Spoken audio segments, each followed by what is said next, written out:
Is your Instagram account getting 8, 9, 10% engagement for every single post? You're probably shaking your head no. I know I'm not getting 8, 9, 10% for every one of my posts. In the first segment with my interview for Alicia Valverde at the Bookish Puff, you're going to learn all about how she got started, what she's doing right now with her Instagram account, and learn some great tips on getting your Instagram account set up for success. I'm Joe Akers from Pyrpaw Marketing, and this is Small Business Marketing. Stay tuned.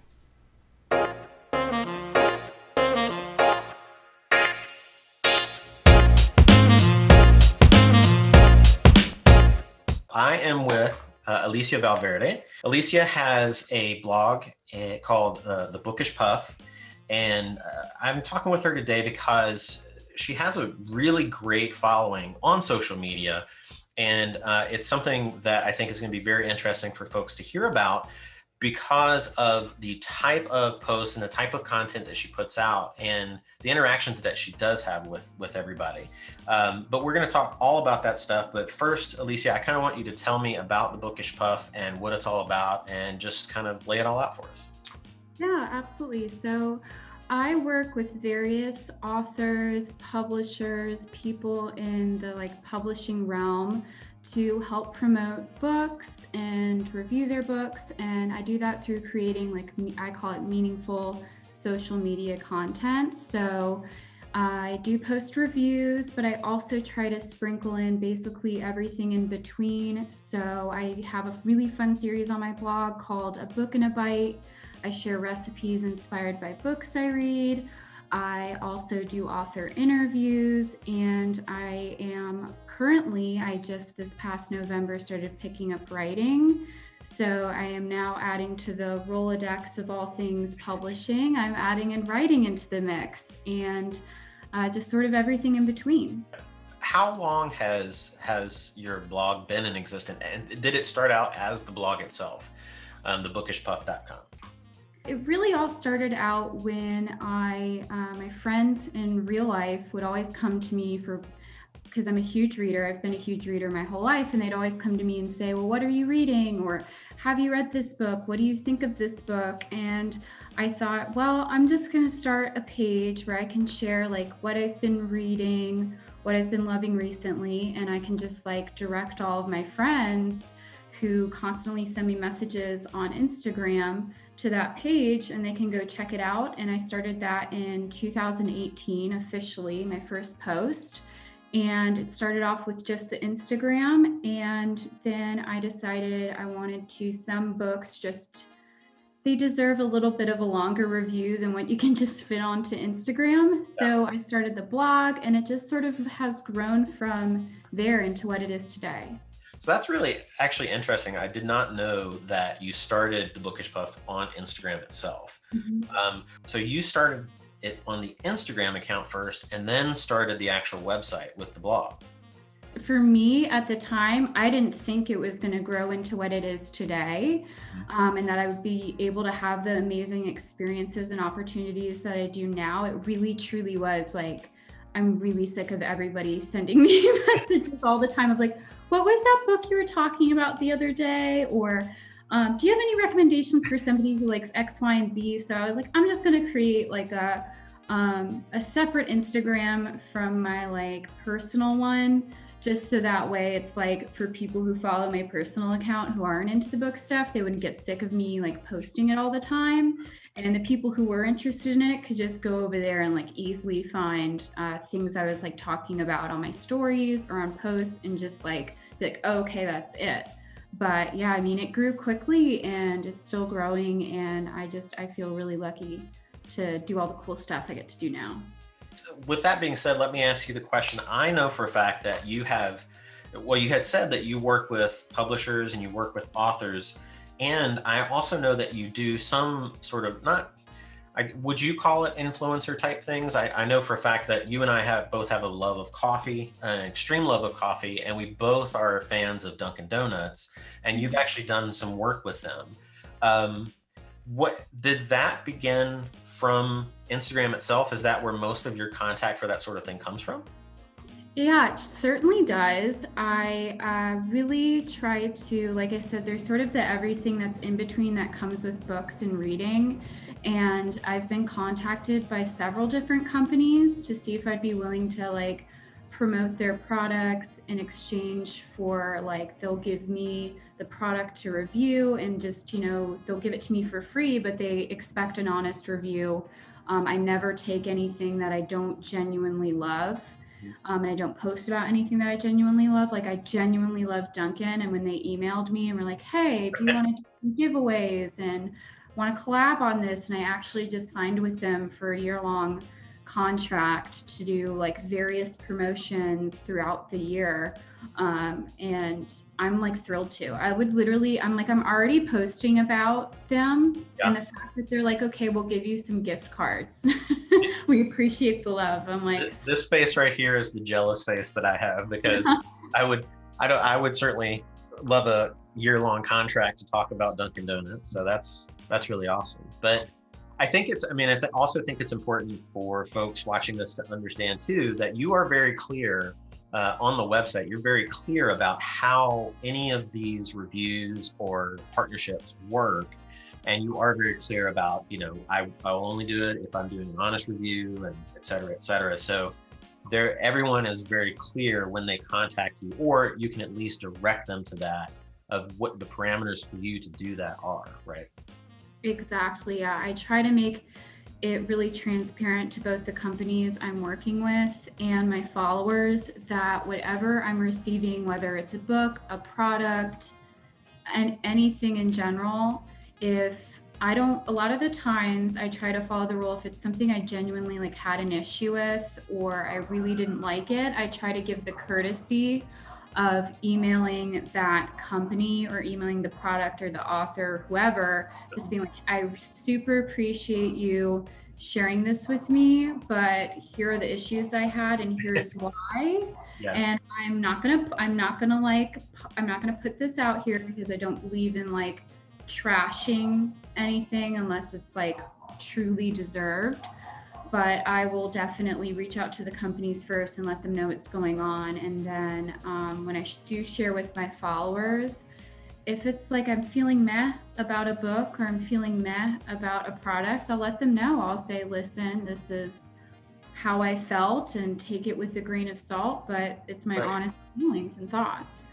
You're being upfront to begin with. They want you to give your honest opinion. Yeah, so I make a point of anything that I put out there, it really needs to be constructive.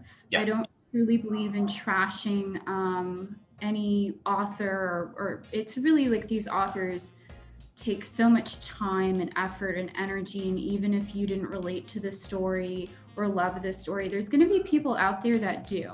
Yeah. So it's not really fair for me, one individual, to say to a group of people, this stinks and you shouldn't buy it. I always say like, this is why I didn't enjoy it.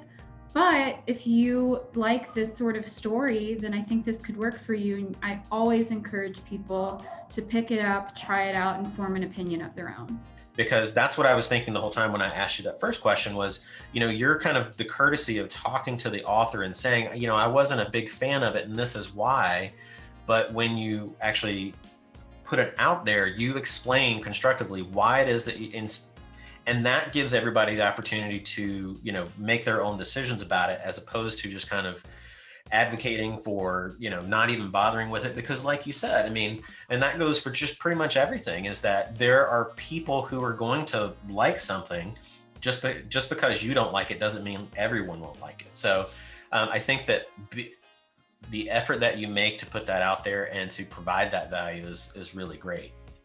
Yeah, and I think it makes it more meaningful too when I say that a product or a book, like I either if I give it 5 stars or I say I love it, that way my followers know like, okay, she really genuinely loves it and this really genuinely is a great product or book, because it's not like everything I'm putting out there is getting a 5-star review. I always think that's so superficial and a little odd when people really only share like the 5 stars and things that they really like. It's like people want to know the honest thoughts too, because when they're thinking about buying a product or picking up a book, they can form their own opinion. But at the same time, I've had a lot of people like message me and they say, we have almost the exact same taste in books, and I totally agreed with your thoughts on this. And like, I went and I picked up this book, and I agree on all of your points. And from there, it's like there's sort of like a relationship and a trust that is built with a lot of my followers, where if I say like, listen, I didn't love it because X, Y, and Z, and I should know better because I don't like these certain things in stories. And if people feel the same way, then they know like, okay, that book's probably not going to work for me. Yeah. So, and that I think is how that should work with anybody in any sort of social media platform. Is just building that trust that you are what you're putting out there, you're meaning what you're saying. For the Bookish Puff, is the Bookish Puff in terms of a business or a brand, is it a business? Would you consider it a business? I would, because I am basically, a lot of the books and stuff I do buy on my own, but I would say probably about 80 to like 85% of the books that I read and review are given to me as either a finished copy or they give me an advanced reader's copy. Yeah. So they typically reach out to bloggers, influencers, etc., and say, hey, we need your help with the promotion of this book. Here's a copy of it. Tell us what you think about it, and we'll go from there. But you're not necessarily monetized. The Bookish Puff isn't necessarily monetized, correct? So you're not making revenue off of ads, or are you? So on my website, I do currently have ads running. It's not like anything crazy right now. And as far as like when brands reach out to me, it's sort of a mixed bag of some of them do pay me and some of them I'm getting a product in exchange for a review. And I've also gotten like various other lifestyle products. I recently worked with a Swedish company called Studio that does like wireless headphones, and they reach out to me and they're like, hey, we'll give you some free earbuds in exchange for a review. And they're pretty pricey. So I was like, okay, that's totally cool with me, because and again, it's like a company that I genuinely have like admired, and I've seen the earbuds like on their website and on Instagram and various places. I'm like, ooh, those are pretty. I want to buy some. But so when they reached out to me, I was like, yeah, that's no problem. Like, I'll do a post and then a review in exchange for the product, because like money wise definitely evens out. Yeah. So it's really just a mixed bag, but a lot of what I'm doing right now is just for my love of reading. Right. And that's kind of what I was going to touch on, is that from your answers, you're really right now, even from the sort of the youth of the Bookish Puff, it's really still kind of all about you. These are sort of fringe benefits. This is really all about your love for books and everything that surrounds, the act of book reading and writing and all of those things. I wanted to ask you, so we mentioned Instagram, we mentioned the website. Kind of give me an idea of what are some of the other places that you're active online, or even if you're not necessarily active, but you have a presence online. Yeah, so I do have a Twitter account. I try not to go too crazy on there, just because Twitter's not for everybody, and I'm one of those people where it just doesn't work for me, but I am on there, and I do try to interact with authors, especially when they have like a new release coming out, and fellow bloggers and everything. It's a great way to just like send a quick message. I also have a Facebook page that I've linked with my Instagram. I am making a point in this new year to try to post on there more. And then I also am a big user of Goodreads, which is basically like a Facebook for readers. So I try to post on there as often as I can. And I would definitely say I'm pretty active on there. Like, people can always check and see what I'm currently reading, where my progress is, goals I have set for that year, everything else. My next question would be, of all of those places that you have a presence, what would you say is the space where you have the most engagement, you interact the most? I mean, I know this answer, but I want to talk about it. Where do you think you have the most engagement and interactivity with your audience? Yeah, so definitely Instagram. It's what, the roots of where I started. It's the platform I'm most comfortable with. Mm-hmm. And it also is like, I'm a very visual person. So I love seeing like the beautiful like photos that other bloggers are taking. I love seeing like what my favorite authors are up to, like, between stories and the main feed. It's Mm-hmm. just a great way to keep up with everybody because it feels really centralized. So, but I need to branch out, but that is definitely my home base for sure. There is definitely a noticeable style that you have on your Instagram. And, if you look at a lot of folks who are talking about how to set up your Instagram, how to do well with Instagram, you'll see a lot of those things mentioned. Kind of be cognizant of what it looks like, the style and the aesthetic that it has. And I can guarantee you that anyone who goes and looks at your grid is going to see a particular style. Is that something that you started early on, or is it something that you kind of jumped into and kind of just stuck with because it really worked for you? So I think that with a visual platform like Instagram, I do think it's really, really important to constantly evaluate what you're posting and what message you're wanting to put out there and the sort of vibe you're going for with your brand.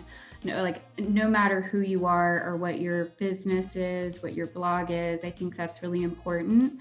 So when I started off my Instagram, again, it was like a very casual. Mm-hmm. Again, it was like a quick point and shoot. I don't think I used like any filters or anything fancy like that. Like I barely used hashtags. It really was just a place for me to like separate things I was reading from my regular like personal Instagram. And then as I started like using hashtags and discovering other blogs through the hashtag, I saw these people's like beautiful photos and how they were sharing this like really meaningful content about what they were reading. And I was just really inspired, and I'm still inspired by those people. And I thought about myself, and I think that's like a really another important thing is, what do you enjoy seeing? What do you personally like to see on your feed? And for me, it's like I love like cozy photos and nice, like warm colors. And just basically, I think my like tagline on my Instagram is like cozy vibes, sunshine, and books. And that is really what I stick to.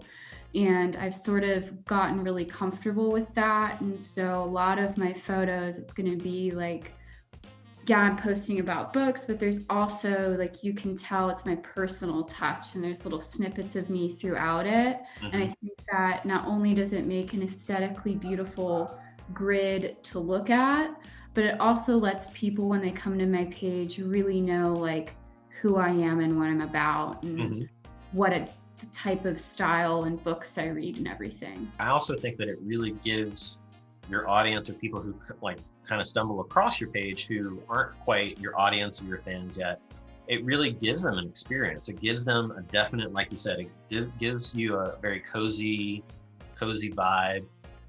It makes me anyway, think of kind of curling up with a good book. It's just everything. It doesn't matter what it is. You're really staying very consistent with your tagline, and everything that you're looking, that you see in all of your posts. It's very consistent, but it's always very similar, and it's very cozy.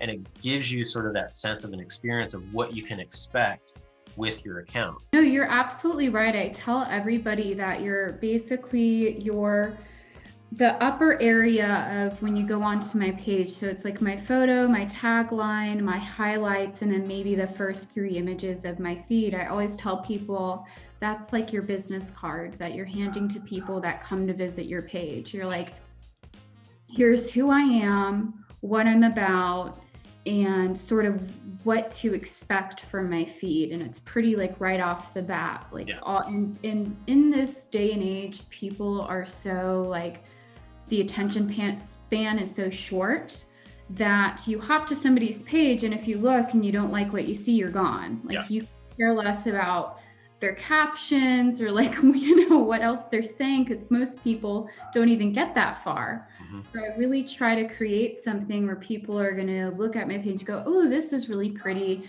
and then get them to sort of stick around and click through and get to know me more and get to know my content more, but really it's just more for creating consistency and really just right off the bat starting off with like a good impression. Yeah. So I hope you enjoyed the first segment, learned all about Alicia and her business. In the next segment, we're going to get really geeky about numbers, look at the number of followers that she has, the type of engagement, and what she's really doing to create the kind of engagement that she is getting. It's really, really cool information. She's got a lot of great tips. So I hope you'll stay tuned for the next one. Please like and subscribe so you'll know when the next one comes out.